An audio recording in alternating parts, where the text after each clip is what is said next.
Assalamualaikum warahmatullahi wabarakatuh.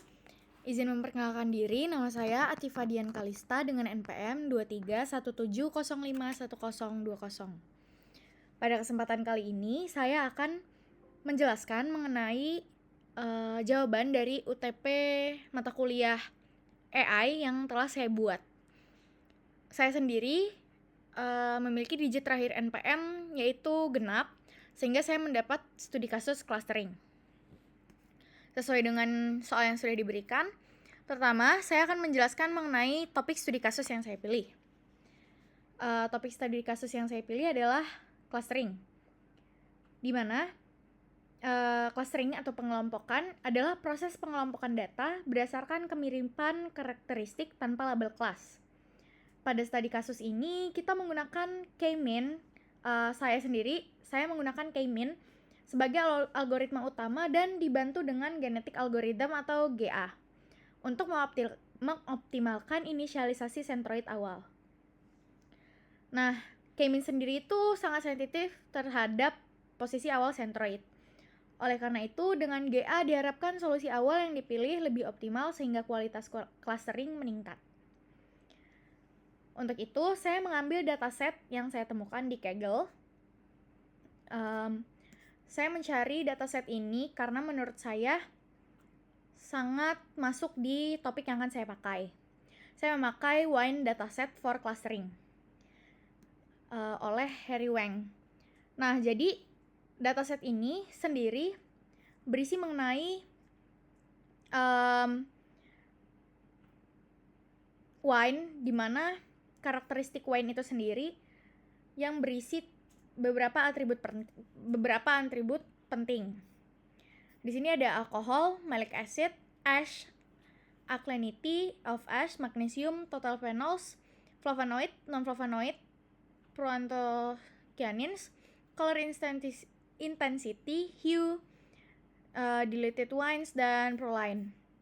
Jadi di sini ada sekumpulan data dari beberapa wine di kota Italia, dari same region yaitu di Italia. Namun di sini penelitinya mengecek kadar kimia, zat kimia yang ada di dalam wine itu. Jadi tentunya kadar zat kimia itu beda-beda.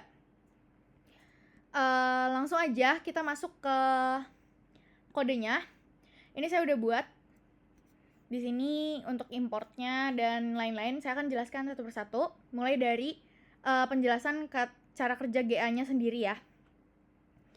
Untuk cara kerja GA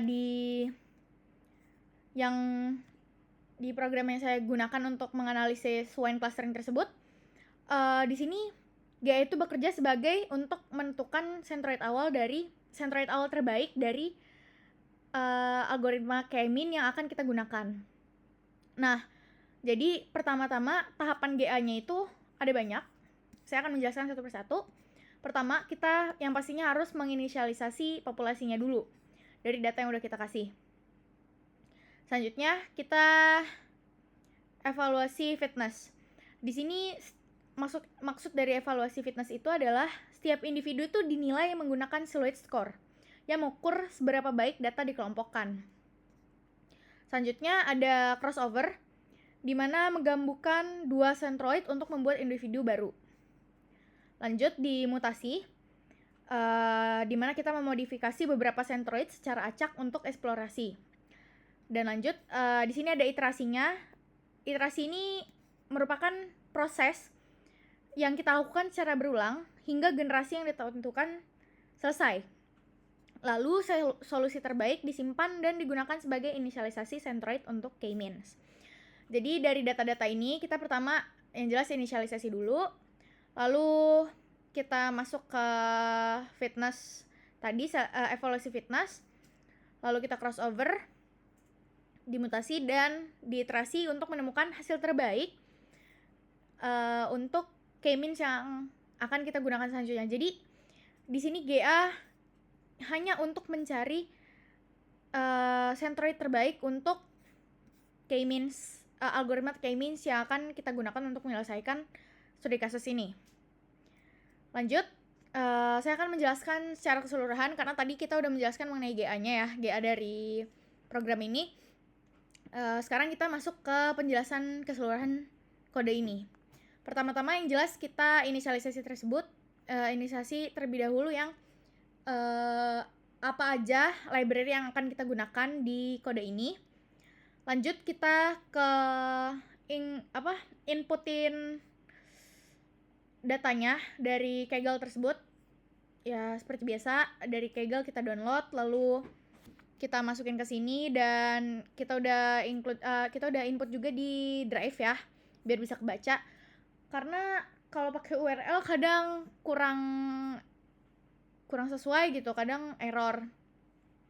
Lanjut kita ke dataset checking. Di sini kita mau tahu dulu sih isi dari data itu apa aja.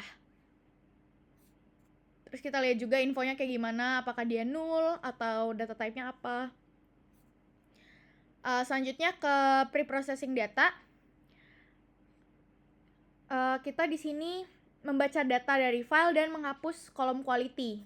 Kita ngapus dulu kolom quality-nya karena dari clustering itu, balik lagi ke yang pertama saya jelasin ya, clustering itu adalah pengelompokan data berdasarkan kemiripan bukan dari label kelas. Jadi kita hapus dulu terlebih dahulu kolom quality kalau misalnya ada ya. Ini biar lebih cepat aja. Lalu kita melakukan standard scaler, di mana agar semua fitur itu memiliki skala yang seragam. Jadi nggak ada yang beda, karena kalau misalnya ada yang beda satu, nanti bisa aja error. Lanjut kita ke modeling, yaitu GA dan K-means implementation yang tadi udah kita bahas. Overall kalau misalnya untuk GA, ya ini class GA ini isinya itu ya, buat seluruh proses GA seperti crossover, mutasi, fitness, and evaluation yang kayak tadi. Lalu kita masuk ke train and evaluate, di mana kita menjalankan GA-nya untuk mendapatkan centroid awal. Nih di sini ya. Nih kita jalanin GA di sini, genetic K-means. Kita jalanin untuk mendapatkan centroid awal, lalu menggunakan centroid tersebut untuk menjalankan K-means. Di sini juga kita menghitung silhouette score dan inersia sebagai evaluasi kualitas clustering. Jadi di sini train dan evaluate itu maksud kita nyari kita nyari dari hasil dari GA tadi, yaitu centroid awal untuk menjalankan K-means, lalu kita juga ngitung silhouette dan inersia sebagai evaluasi kualitas hasil. Lanjut ke hasil atau visualisasi. Kita pakai kelas visualize result. Di sini sesuai yang udah di ketentuan, saya menggunakan PCA untuk menampilkannya. Di sini PCA atau reduksi dimensi dan konvergensi GA yang mana menunjukkan skor siluet per generasi. Langsung aja masuk ke main code-nya untuk mencetak yang semua mau udah kita buat tadi ya sebelumnya. Di sini ada class main-nya. Lalu di sini kita pakai K-nya 3 karena kita mau lihat klasternya berdasarkan karakteristik wine. Lalu kita masuk ke pembuatan dan evaluasi model dan visualisasi dan kesimpulan. Dan ini dia hasilnya. Dari hasil ini saya bisa menjelaskan bahwa silhouette score yang didapat itu hasilnya 0,2859, di mana nilai ini menunjukkan kualitas pemisahan antar klaster tergolong baik dengan data kompleksitas sedang. Jadi kalau misalnya skornya itu masih di antara 0,2 sampai 0,5 itu tergolong baik untuk klaster yang dimana hanya bersifat sedang. Nah, lanjut di sini ada untuk evaluasi modelnya. Inersianya itu di sini ada 1278,76 dan itu merupakan total jarak antar titik dengan sentroidnya. Di sini inersianya semakin kecil maka semakin baik. Lanjut ada distribusi dari anggota tiap klaster, di mana klaster 0 ada 51 data point, Klaster 1 ada 61 data dan klaster 2 ada 66 data. Ini menunjukkan bahwa klaster ini cukup seimbang dalam jumlah data ya. Jadi kayak nggak jomplang, nggak ada yang tiba-tiba satunya 50 terus satunya 100 gitu, nggak ada. Jadi ini cukup seimbang lah. Nah, di sini ada visualisasi PCA-nya, PCA yang udah direduce. Ini adalah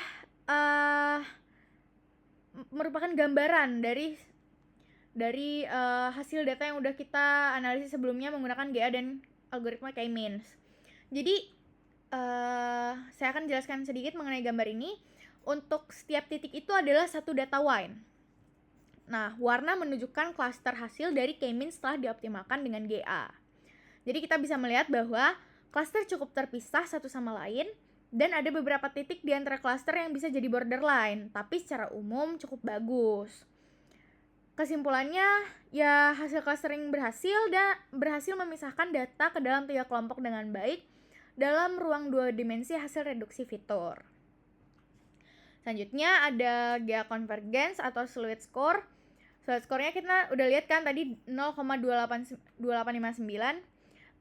Ini menunjukkan bahwa perubahan skor siluet dari generasi 1 hingga 50 selama proses genetik algoritma.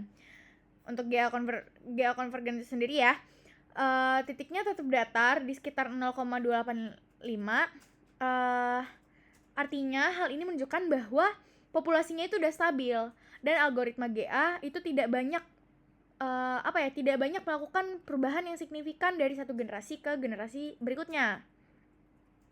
Hal ini juga bisa menunjukkan bahwa inisialisasi awal itu udah cukup baik. Jadi inisialisasi awal yang kita lakukan di sini itu udah baik, sehingga proses GA-nya itu bisa mencapai solusi yang optimal, lalu tidak berkembang lebih jauh. Kalau misalnya GA convergence itu berkembang lebih jauh, itu bisa karena konvergen atau stuck di lokal optimum. Jadi bisa kita simpulkan bahwa proses GA itu berhasil mencapai konvergensi dengan cepat, sehingga juga menghasilkan centroid awal yang baik untuk K-means meskipun tidak terus meningkat secara drastis. Oleh karena itu, dari keseluruhan data, program, dan semua yang sudah saya buat sebelumnya dan saya jelaskan, saya dapat menyimpulkan 3 hal. Yang pertama, genetik algoritma itu secara efektif dapat mengoptimalkan inisialisasi centroid untuk algoritma K-means. Selanjutnya ada skor evaluasi menunjukkan bahwa clustering yang baik dan stabil. Dan yang terakhir, pastinya konvergensi yang mulus menunjukkan bahwa GA berhasil dan menunjukkan solusi optimal. Sekiranya itu saja yang dapat saya sampaikan. Apabila ada salah kata mohon dimaafkan. Wabillahi taufiq wal hidayah. Wassalamualaikum warahmatullahi wabarakatuh.